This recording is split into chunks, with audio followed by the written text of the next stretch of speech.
dekat, mungkin nggak sedekat dulu lagi, tapi kalau untuk komunikasi masih.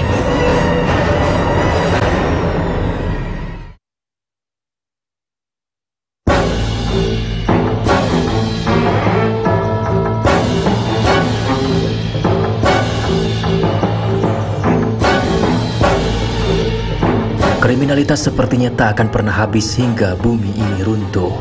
Selalu saja ada orang-orang yang kehilangan akal sehat hingga bisa berbuat di luar batas kewajaran, mencuri, merampok, bahkan membunuh. Bicara soal membunuh, di negeri ini sempat ada kasus pembunuhan yang terbilang sadis. Layaknya cerita Jack the Ripper yang sempat menggemparkan kota London, Inggris pada tahun 1880-an.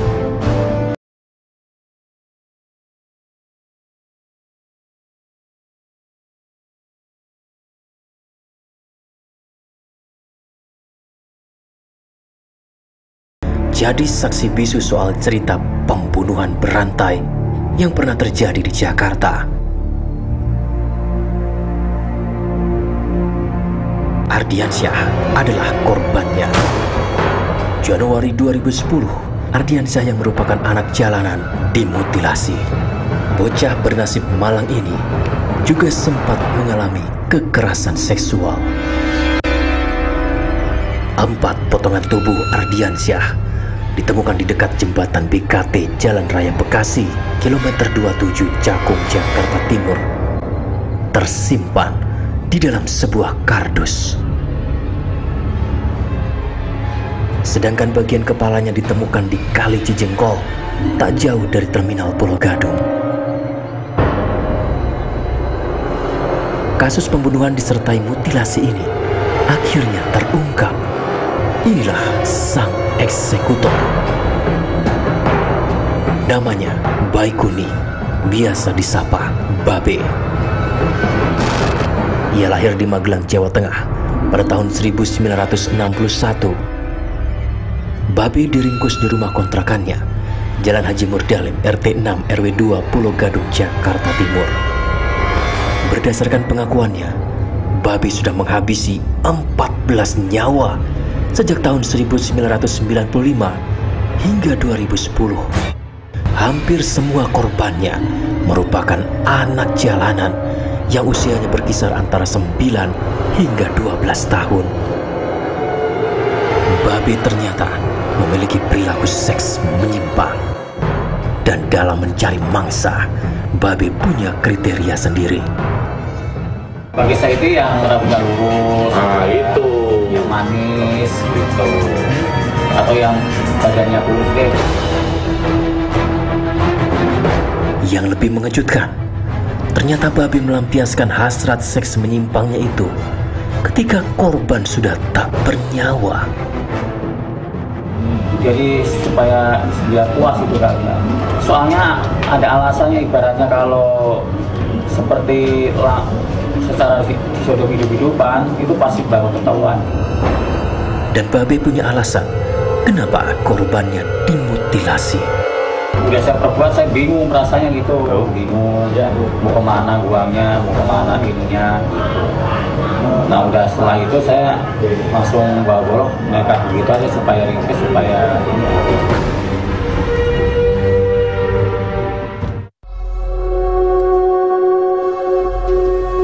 10 tahun sudah Ardiansyah, bocah pengamen jalanan yang menjadi korban keganasan Babe, kembali ke pangkuan ilahi.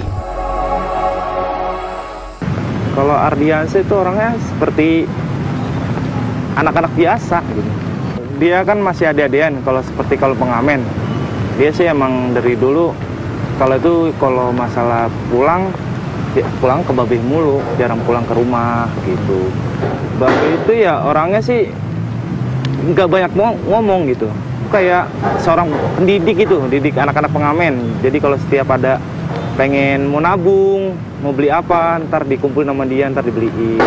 Pokoknya seperti kayak orang nggak ada niatan buat seperti itu gitu. Dan cerita ini akan terus jadi catatan kelam.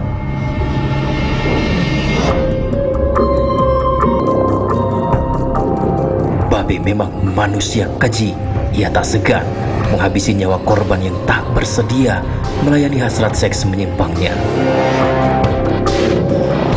Psikolog forensik Reza Indragiri Amril pun menyikapi perilaku Baikuni alias Babe. Jadi ada orang-orang tertentu yang memang memiliki ketertarikan seksual, mengalami keterbangkitan gairah seksual justru ketika bermitra, berhubungan seksual dengan manusia sudah tidak lagi bernyawa. Jelas membingungkan dari kacamata awam, tapi dari kacamata abnormalitas ini sesungguhnya bukan terjadi hanya pada 1-2 orang saja, tapi boleh jadi cukup banyak orang-orang yang memiliki kelainan atau penyimpangan seksual semacam itu, yang sekali lagi diistilahkan sebagai nekrofilia. Pada diri orang semacam Babe Baikuni boleh jadi ada inferioritas kompleks, perasaan rendah diri yang amat sangat parah, yang dia kompensasikan dengan menampilkan 2 penyimpangan seksual secara sekaligus. Tinggal lagi dicari tahu, apa gerangan penyebab inferioritas itu? Apakah secara fisik dia lemah? Misalnya, secara seksual dia tidak mampu memuaskan orang yang sebaya, atau dia memang secara psikis mengalami trauma tertentu, pernah disakiti oleh pihak tertentu, yang kemudian coba dia lampiaskan ke orang-orang yang lebih lemah daripada dia. Solo hidup-hidupan itu pasti baru ketahuan.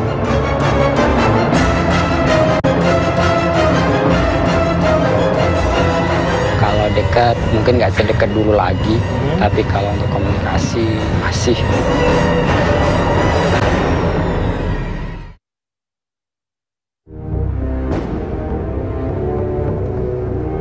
Senin 22 Februari 2010, kasus pembunuhan disertai mutilasi dan kekerasan seksual dengan pelaku Baikuni alias Babe digelar. Ada 48 adegan dalam rekonstruksi ini. Mulai dari rumah kontrakan Babe tempat ia menghabisi nyawa korban Ardiansyah. Kemudian ke sekitaran banjir Kanal Timur, tempat ia membuang potongan tubuh Ardiansyah. Hingga ke Kali Cijengkol, tempat Babe membuang potongan kepala Ardiansyah.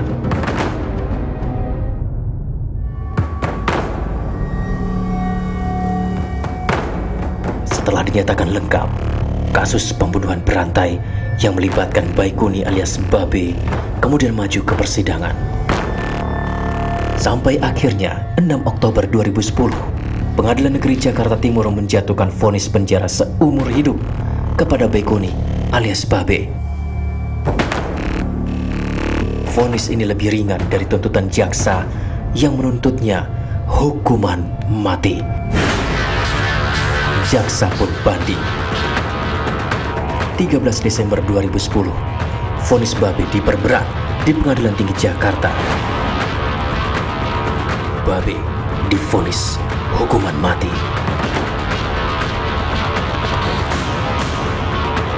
Upaya hukum Babe terus dilakukan.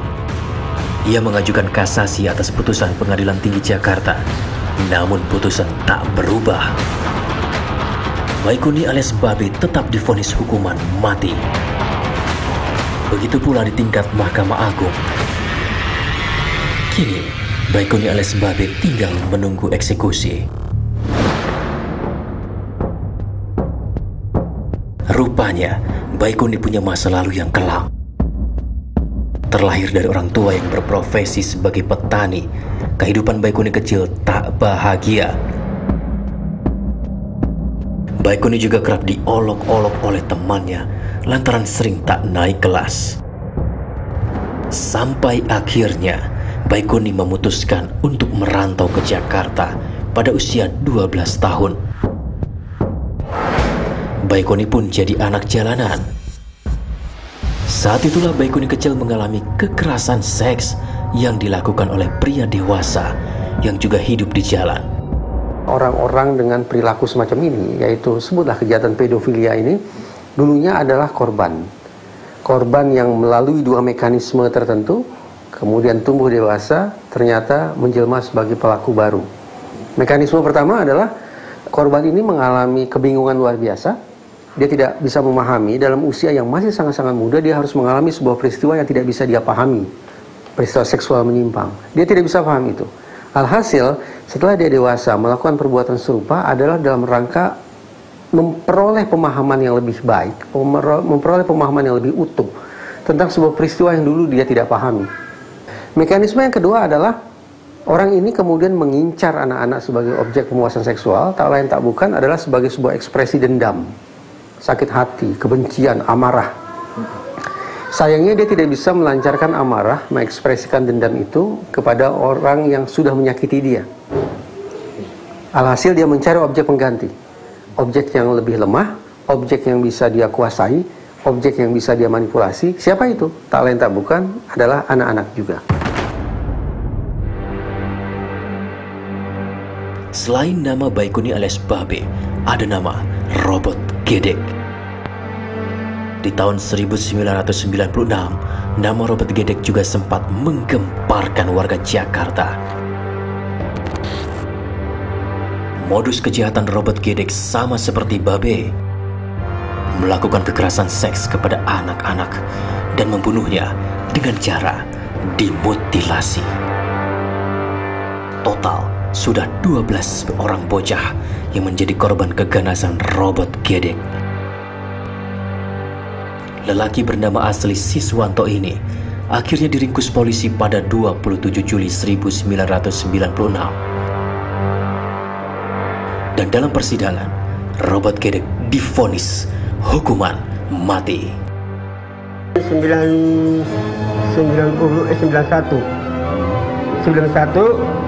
kita nyari laki anak sampai 95. 9-nya baru ketangkap.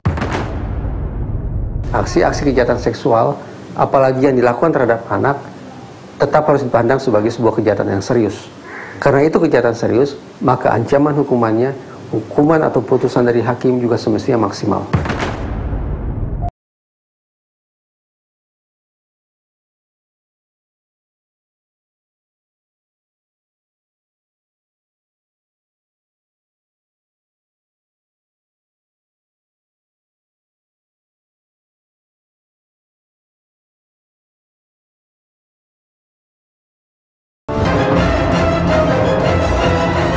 Dekat mungkin nggak sedekat dulu lagi, tapi kalau untuk komunikasi masih.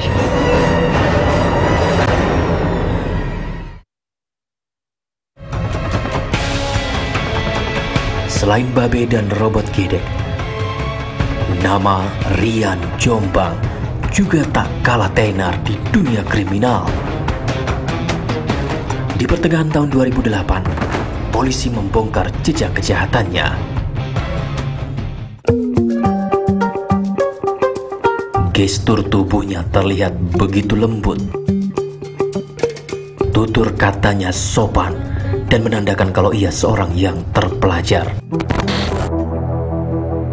Namun, siapa sangka Rian begitu buas. Belasan lelaki yang dianggap sebagai teman dekatnya dihabisi dengan cara keji.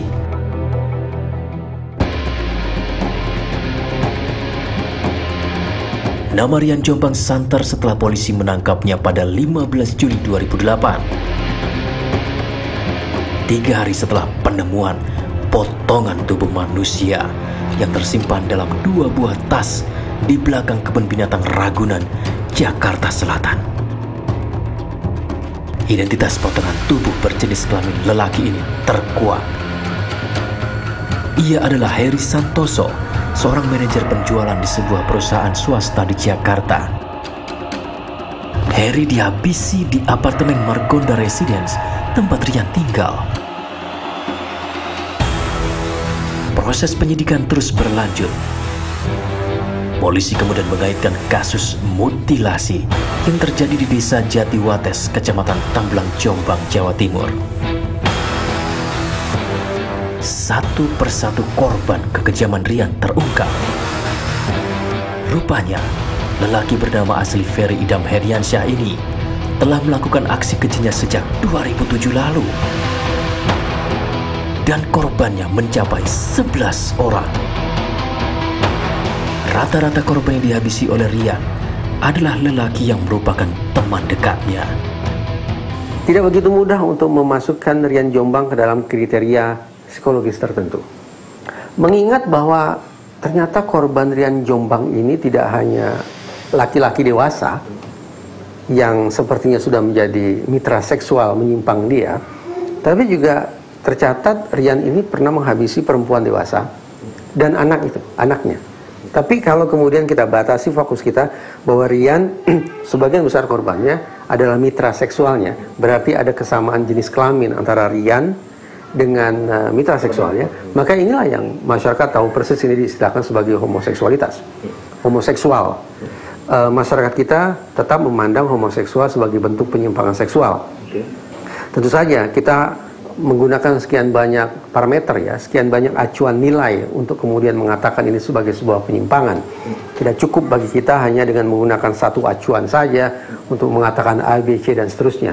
Kita harus punya pemikiran yang holistik, acuan yang komprehensif untuk kemudian sampai pada sebuah simpulan ini adalah penyimpangan seksual.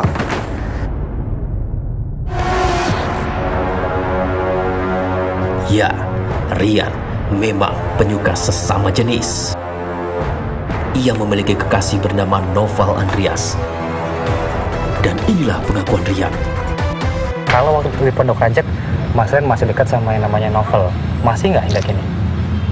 Kalau pertanyaan yang susah saya jawab ya. Kalau dekat mungkin nggak sedekat dulu lagi, tapi kalau untuk komunikasi ya, masih ya. Namanya juga kita pernah dekat ya, masih. Jalin silaturahmi ya. Iya. Di sini pernah datang Novel? Nggak pernah. Karena jauh mungkin. Bukannya karena dia juga maaf, karena dia juga apa ya, ada orang tuanya yang melarang gitu. Ya saya pun bisa mengerti keadaan itu. Kalau Mas Rian sendiri, perasaannya sama Novel seperti apa sekarang? Aduh Mas, gimana ya? Dengan dia, saya pernah sayang, saya pernah cinta dia, tapi keadaan membalikan semuanya. Jadi saya harus bisa ngerti lah keadaan itu, jadi mungkin sebagai saudara aja atau sebagai teman aja. Setelah melalui beberapa kali persidangan, Pengadilan Negeri Depok akhirnya menjatuhkan hukuman mati kepada Ferry Idam Heniansyah alias Rian Jombang. Rian banding ke Pengadilan Tinggi Bandung, namun ditolak. Begitu pula dengan permohonan kasasinya ke Mahkamah Agung dan peninjauan kembalinya ditolak. Saya udah enjoy ngejalanin pidana saya yang kemarin, tapi tiba-tiba saya nggak nyangka saya harus dihadirkan kembali di sini. Bagi saya memulai sesuatu yang baru. Saya selalu optimis daripada saya harus pesimis, bikin mental saya jatuh. Optimis saya kira jalan terbaik. Sama seperti Baikuni alias Babe, Rian pun tinggal menunggu eksekusi.